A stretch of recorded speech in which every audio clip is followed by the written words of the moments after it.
Oh, here we go. Thank you so much for attending the session today on the grants and scholarships process and what to know to apply. My name is Jamie Guilford, and I am one of the co-chairs of the committee. I serve as the Director of Career Pathways at Dickinson College, and I'll let my other co-chair introduce himself. Good afternoon. My name is Zach, and I'm the director for the Career Design Office here at Nazareth University in Rochester, New York, and I'm also the fellow co-chair for Grants and Scholarships. Nice to meet y'all. And we also have some other wonderful members of our committee with us today. Alma Diaz Muhammad, who is an assistant director at William Patterson University. She will be joined soon. I've been told she's on her way by her director, Mary Alice Barrows, who is also at William Patterson. We also have our amazing board liaison, Ashley Forsyth, who is here, and Eastern ACE headquarters, as represented by Zoe, on the call. Go ahead, Zach, if you want to move forward. Some of the points that we will be kind of bouncing back and forth between answering for you today. We'll be talking a little bit about why Eastern ACE offers the funding. We'll give you a quick overview of the two different there's grants and then there's the scholarships. We'll talk a little bit about the committee review process and also the rubrics that we are going to use to evaluate all of the applications. So, of course, there'll be some great tips for you as you are preparing your application. We'll also talk about the timeline and then what the expectations of those folks who do win the awards are. There are some expectations that if you are selected, we'll go over those at the end. And if you have questions, you can let us know. And then Ashley is also here as a past award recipient to share her experience as well. Fantastic. All right, so why does our organization offer these? One, it's just a great way to give back to the profession, right? To help equip career services professionals as well as HR and talent acquisition professionals come together and learn and grow together. Also, given this time that we're in with the economic challenges, it's just a great way for our organization to support members and to help make it financially possible too. And coming from the two diversity and inclusion scholarships, they're also in memory of Rick McClellan, excuse me, and Ernie Andrews as well, who were two distinguished Eastern ACE members who are no longer with us, but a great way to honor their memory. As we're looking at the scholarships and grants this time around, we've really tried to do more in revamping the rubrics so that there is more of an emphasis on access.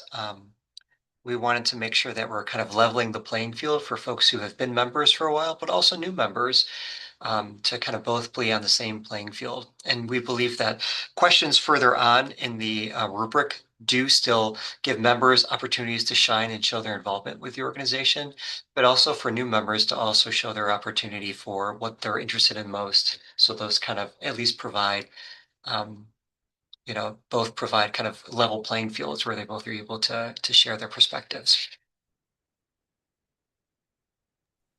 All Great. right, so we'll talk about the professional development grant specifically. Amy, you're up. Yes. So the professional development grant, there are multiple of these.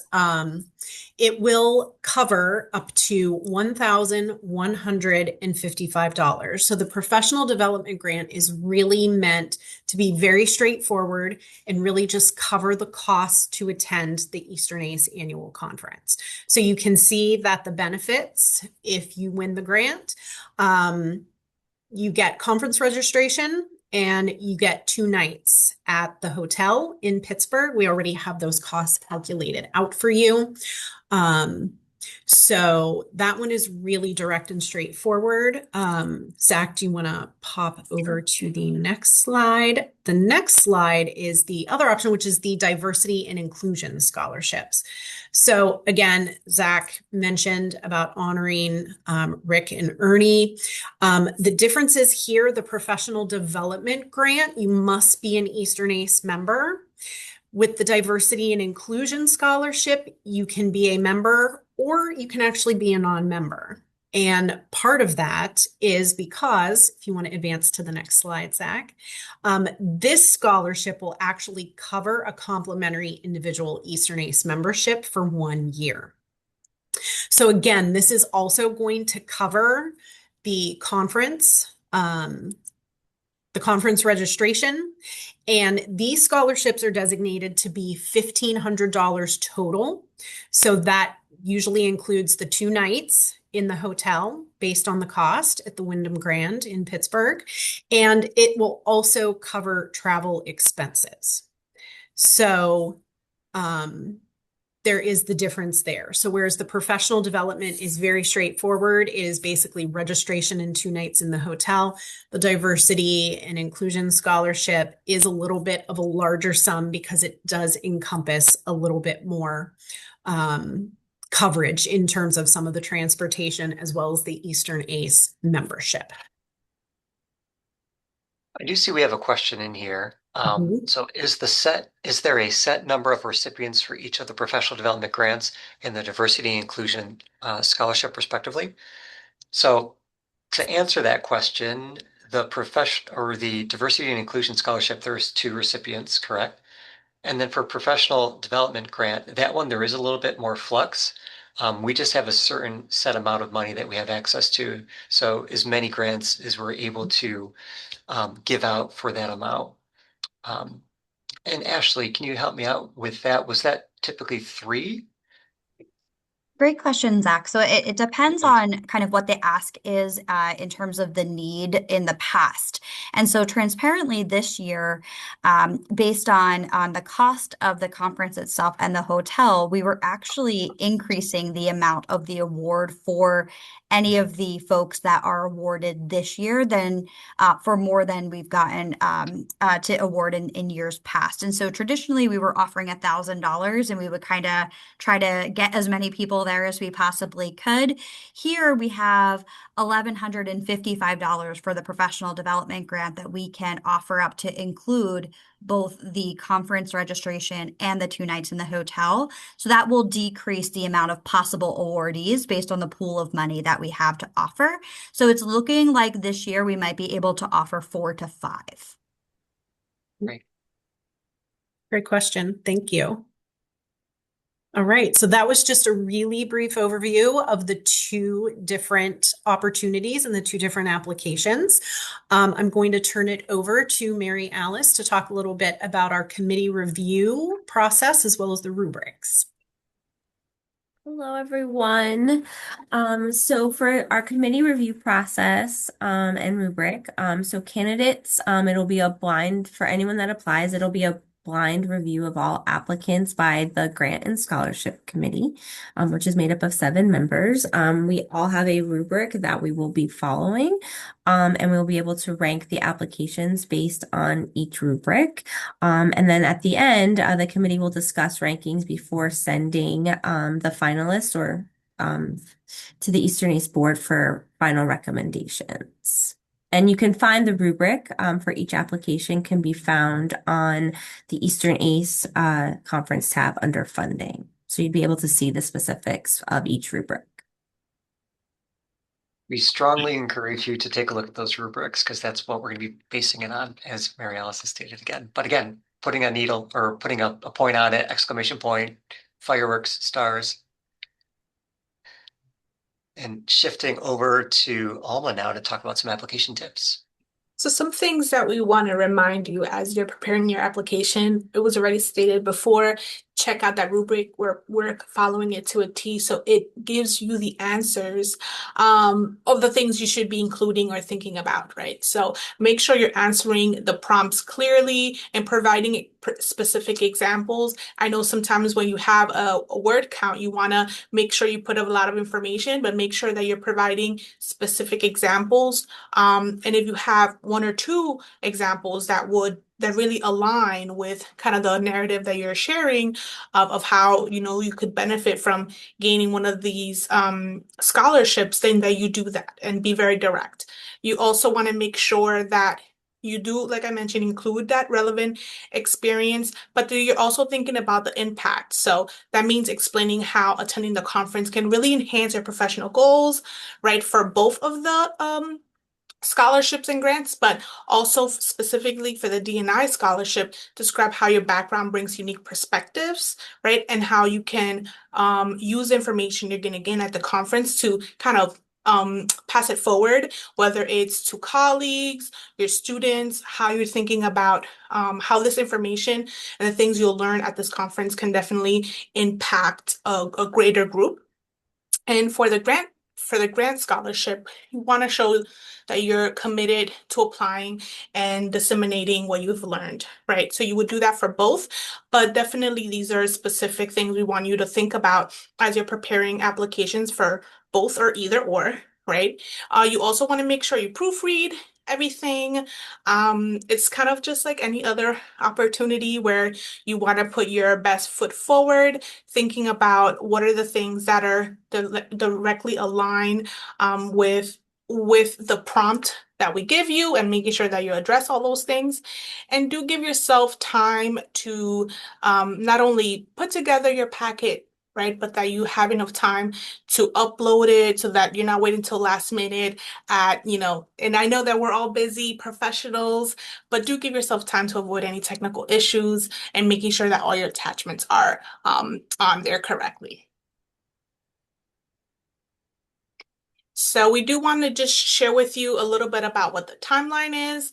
The application is going to opened already, but be mindful of when the application will close, which is March 2nd by 11:59. So make sure you are planning ahead so that you have all your materials. We will notify applicants by the end of March. And then some other really important dates as you're considering submitting an application of when the different deadlines are for open registration, early bird pricing deadline, and the hotel booking block deadline as well. And I'll pass it over to one of our other committee members. Thanks, Alma. We're going to talk a little bit now about the recipient requirements. So these are going to be the things that those who are granted the grants and scholarships, there will be some things that they will have to do after they are awarded and after they attend the conference. So again, that first point, remember, for the professional development grants, you must be an Eastern ACE member. You can also be a member for the D&I scholarships, but that one is open to non-members, again, because it does have that complimentary membership to Eastern ACE for 1 year. Zach, do you want to tell them about the social media? Yeah, of course. So we are so firmly believe that this is going to be a great experience for y'all, that we want to hear about it and to be able to share that story from the rooftops.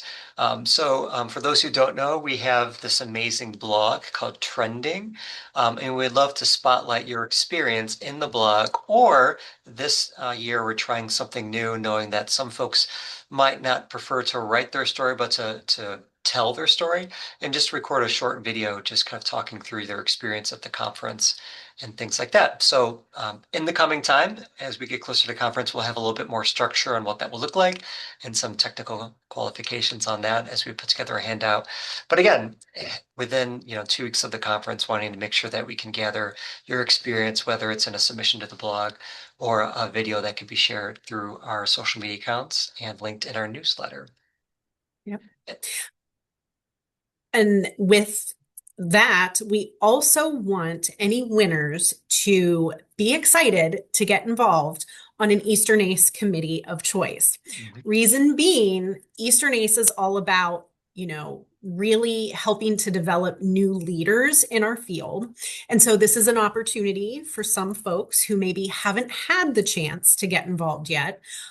This is the opportunity. If you win, you're going to definitely serve on some sort of committee of choice, at least for the following year. We will be able, again, this will be up on the website, so you will be able to not only have access to the PowerPoint slides here where you can click in and look at a list of the different committees that we have that you can participate in. It is also available on the website as well. And Zach, you can chat about reimbursement.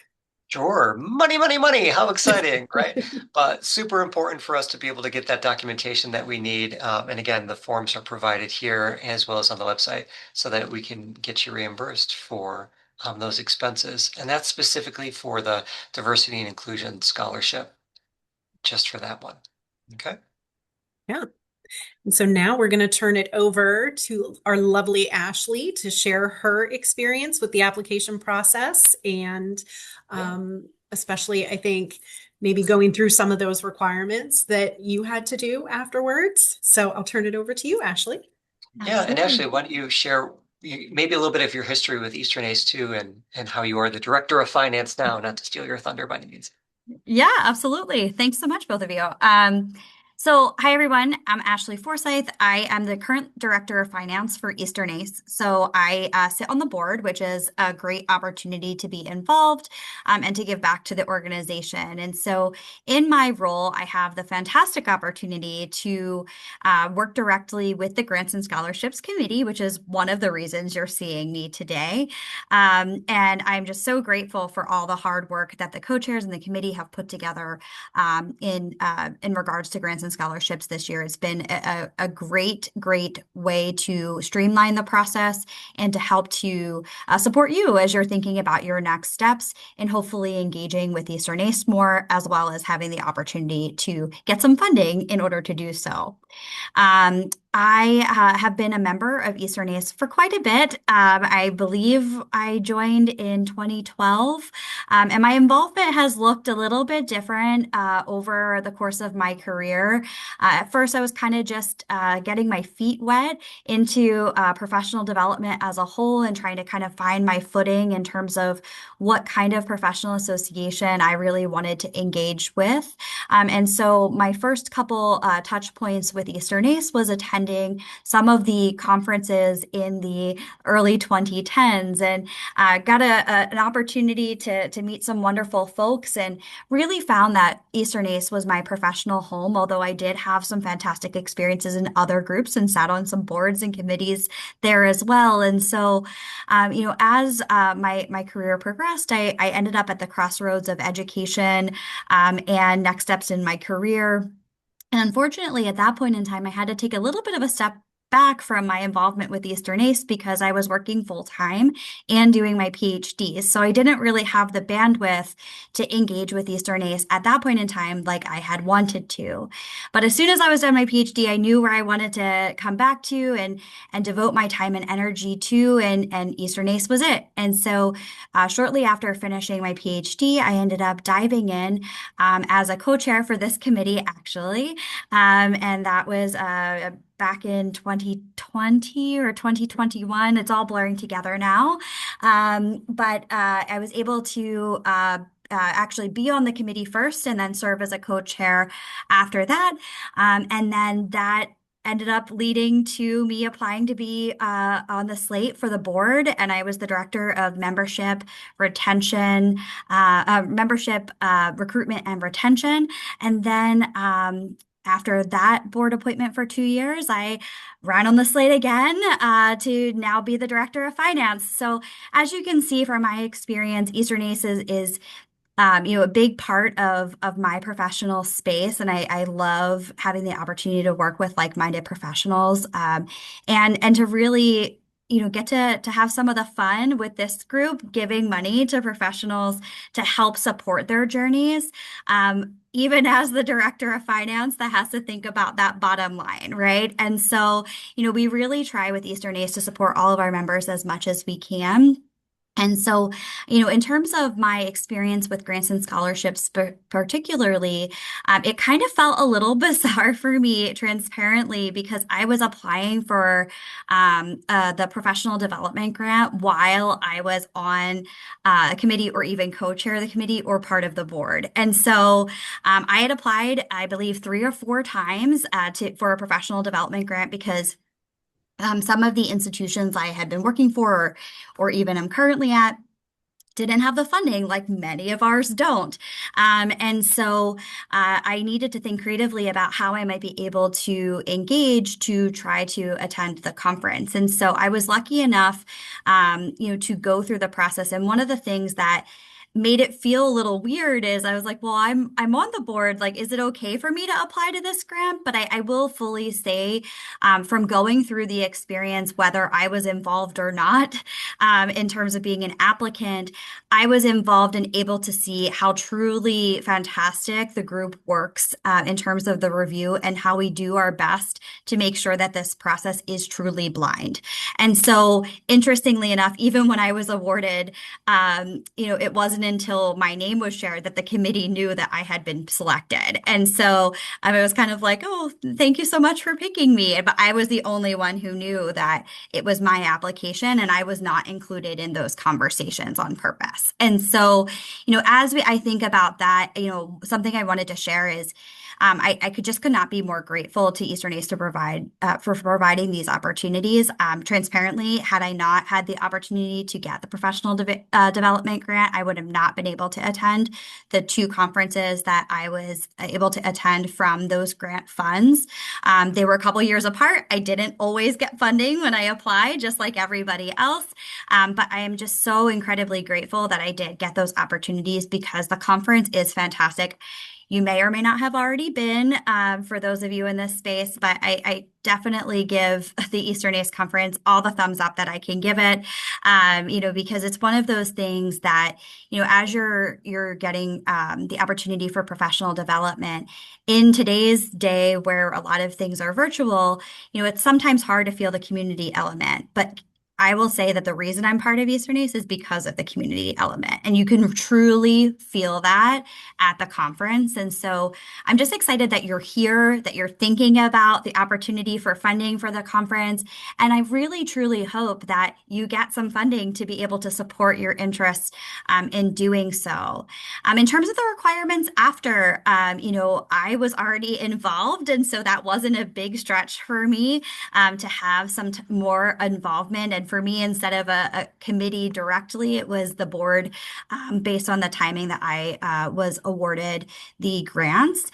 When I think back to my time applying for the application, some of the things that I found to help me to secure kind of a higher score than maybe some of the other applicants that were in the same pool as me, was that I really relied heavily on the rubrics to craft my application. So I know you've heard that a bunch and all the exclamation points and stars that Zach gave it, but I truly think that that's ultimately why I took the rubric and really kind of built my application around that and gave the detail that Alma was talking about to make sure that we're really able to see how the involvement at the conference is going to support your professional goals or really kind of tie into your next steps. So I don't want to take too much more of your time, but please don't hesitate to reach out to me if you want to pick my brain about anything Eastern ACE, but especially about my experience with the grants and scholarships. And I, again, am so proud of this group for really working to try to make this process easy for folks that are applying. And, really, really proud that we can call this as much of a blind process as one can. Well, thank you so much, Ashley, for sharing your experience there and your insights regarding the application experience as well. So at this time, thank you so much, Zoe, for jumping in the chat and sharing those rubrics that are listed on the website. If folks have other questions who might be watching this in a later date, you can feel free to email Jamie and I. Zoe, I'm going to ask that you would stop recording now. So if there are folks who are on the call, you could feel free to share your questions and know that it's not necessarily going to be captured on that recording.